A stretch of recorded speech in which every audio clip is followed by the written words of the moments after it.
Welcome to Candid Conversations with Dr. Mayfield.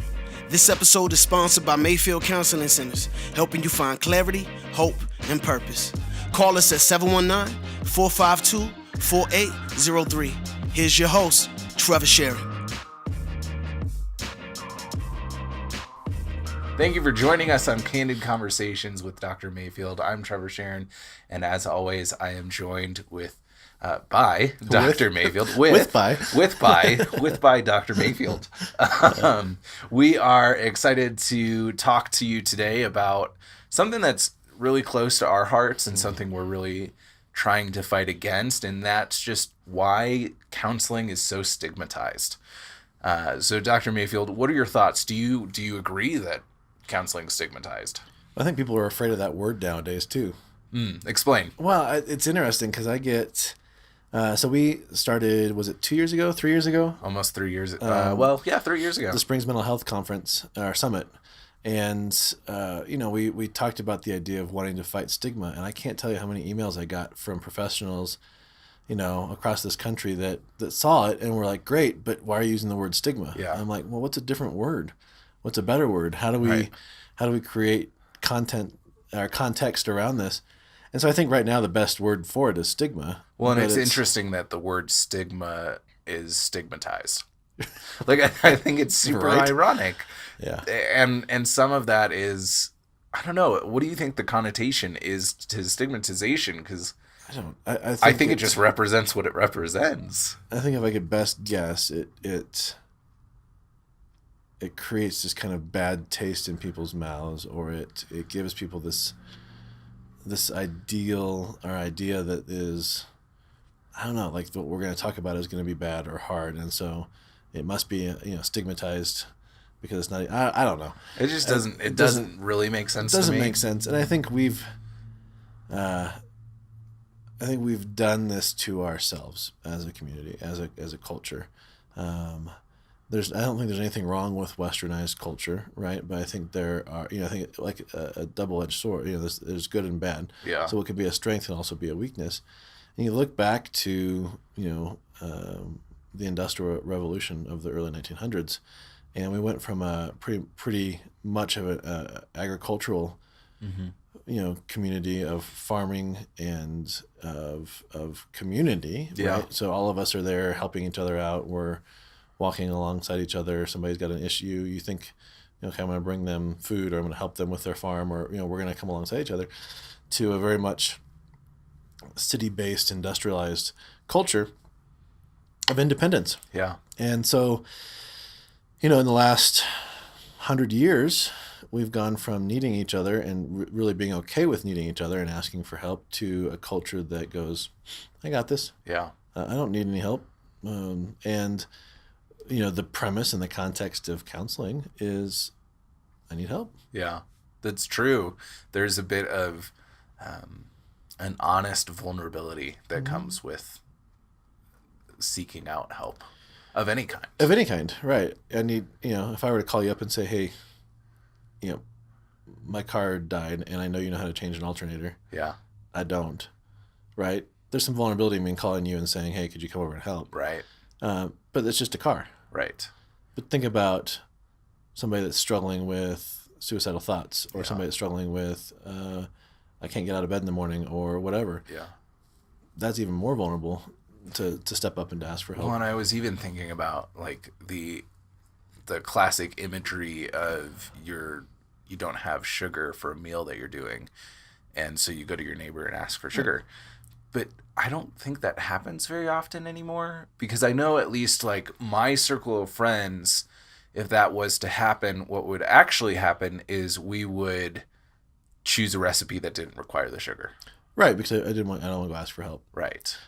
I think you're right. I think it's a very complacent society. And when I say complacent, I mean it's almost like we've turned off, or we don't care, but we do care. And when we do care, then we become very volatile. Or maybe we care about the wrong things. things. Yeah. I mean, you think about complacency, it's almost like this probably a really bad analogy, but when I was growing up as a kid, they had this like weed that looked really pretty. It was a morning glory, like the little flowers, but it would just get into everything. And, you look, oh, it's a pretty flower. And then after, about a half of a summertime, it's taken over your garden. It's taken over your grass. And I feel like that's what complacency is okay, it's really not, okay. It looks just nice enough. Just nice enough. And then after a while, it kind of seeps into everything. Yeah. And a complacent person is not going to ask for help until they're in crisis. Yeah. Right? And this is, you look at this, I mean, I'm not going to get into the political schemes and all of our stuff part of the reason we started this conversation and this podcast is to get people out of complacency into the conversation, right? But you look at our political, realm right now. People are complacent until they get pissed. Yeah. And now they're going to take their signs and spew hate. And, it's like, okay, guys, there's a lot of things leading up to that could have happened conversation-wise. And I think this is the same way with mental health is going, I'm not saying that everybody that's listening has to drop what they're doing right now and go get counseling. Right. But I'm saying, can you keep it an option? Can you promote mental health and emotional health and mind health and instead of going to those extremes? Yeah. Well, and I can hear a listener saying, that's all well and good, Mark, but what about the fact that if I go see a counselor, I'm going to be diagnosed with something and that's going to go on my permanent record? I think it's your right, to be honest. We just started, and for those listening, Mayfield Counseling will be around 4 years this July, and we just started taking insurance a month ago. Why? Well, I've been very against diagnosing as an immediate form of therapy, where most insurance companies, not all, some are changing, but most insurance companies require you to diagnose in the first couple sessions in order to get reimbursed. I think that's backwards. Right. And so I understand where there is a stigma around that piece. I don't want to go see a counselor because they're going to diagnose me. Here's the thing, right? If you're going to a good counselor, they will give you the option, right? You are in charge of your therapy. Now, if you want, I'll just be frank, if you want to use your insurance, most likely you're going to have a diagnosis. Well, and even then you have if it's a good therapist, you have the opportunity to talk with them about it.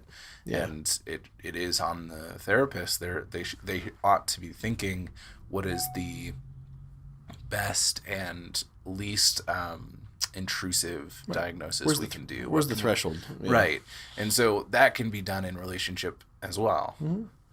And I think really the root behind stigma, if I can be honest, the root framework behind stigma is this idea of not knowing.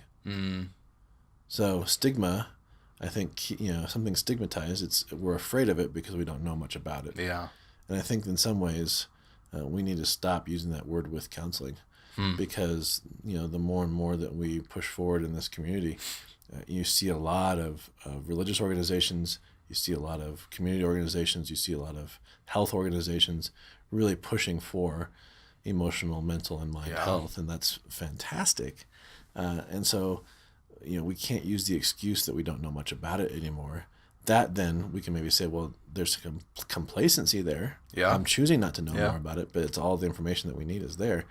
And I'd like to get away from this idea that mental health is stigmatized, to be honest. So maybe there's a fear that's associated with the not knowing that feeds into that stigma. Oh yeah, I would agree. I think everything that, well, think about it. You don't know, you just started your practicum, right? 3 weeks ago. Yep.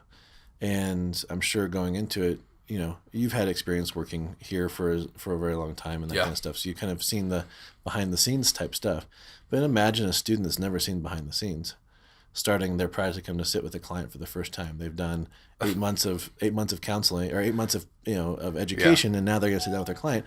It was scary enough for you. Well, and even with all of the time that I've spent in this field from a business perspective, sitting with a client for the first and second time were downright horrifying. So afraid of everything that was going on and making mistakes and didn't know what to do, and things that are easy in the classroom are a lot harder in the session. And so there is that I mean, the experience that first time, if you've never been to counseling, can be really intimidating on either side. On either side. So for example, with your situation, somebody that has a stigma around counseling, there's a fear behind it. Yeah. But would never have set foot into the office. Yep. Right. So you're doing your program, you're learning all these things, but you have a stigma around sitting with a client. There's a fear with it. You're most likely aren't going to follow through with it. Mm-hmm. But if you can kind of peek behind the unknown and adjust those fears, confront those fears, then it becomes a lot less. It's still scary, but it becomes a lot less stigmatized. Totally. Right. Then now, if we're looking from a complacent standpoint, you just don't care. Yeah. Right. So there's the two sides of that coin. So there's a fear and a not caring, and what I'm actually hearing is maybe the fear is a better experience with that stigma than the complacency. Absolutely. I think fear propels us to do something, and that could be a whole other podcast. But fear, I think, either keeps us quiet, moves us towards complacency, or propels us forward to figure things out, and it just depends on the individual. I really like this idea. I'm a huge nerd, and I really like superheroes and epic fantasy novels. And something that we've talked about, and something that's talked about constantly in those kind of books, is that there aren't any bad feelings, and what you feel is what you feel. And when a hero is able to acknowledge the fear that they're feeling, and then say, even so, this is what I'm going to do, right, is, I think, the true act of heroism. Or true act of courage. Yes, because courage isn't the absence of fear. That's fearlessness. Right, which most people aren't. Right.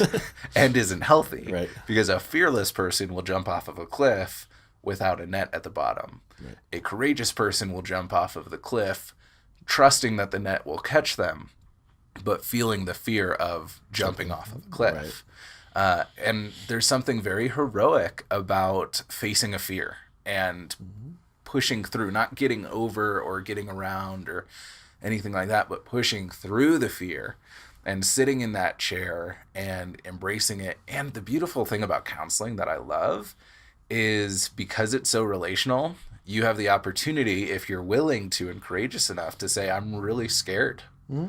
I'm afraid of this process and afraid of being here. I've had plenty of clients that have gotten 2 or 3 sessions in and then opened up like that. Most of the time we get, and our inquiry coordinator Adam Smith is a fantastic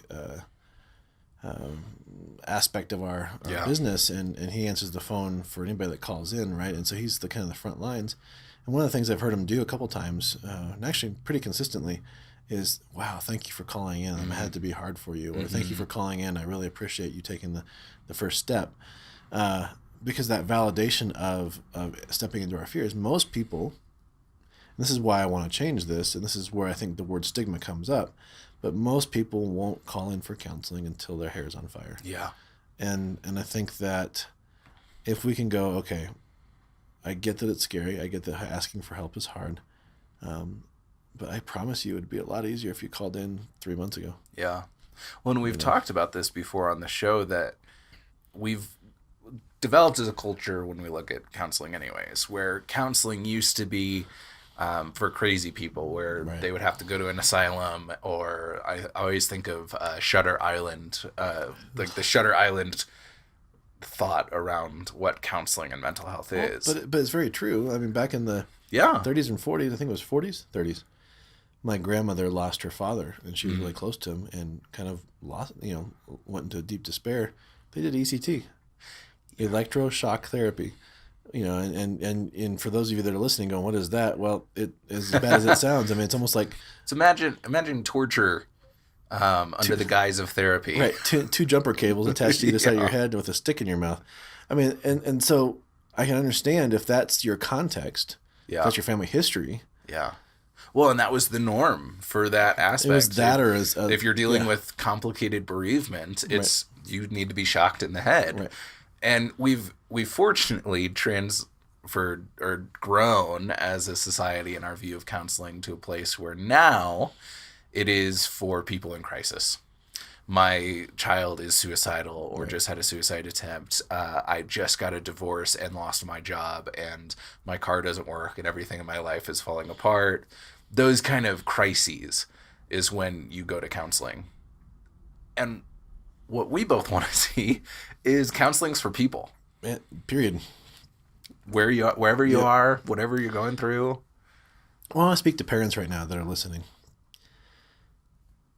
Saying that you need help for your child is not a reflection on your parenting. And I think that's what I get a lot of, is that if I admit that I need help, somehow I'm a bad parent.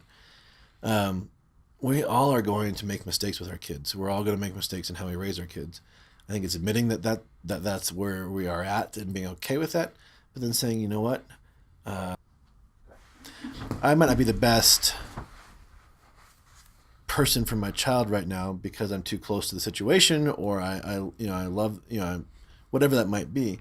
But raising the flag and saying, I need somebody else's perspective to help me is actually a sign of strength and courage. Now, obviously there's fear there of not wanting to look bad or not wanting to, but I think, for the sake of your child, you need to take, swallow your pride and go, okay, let's look into this.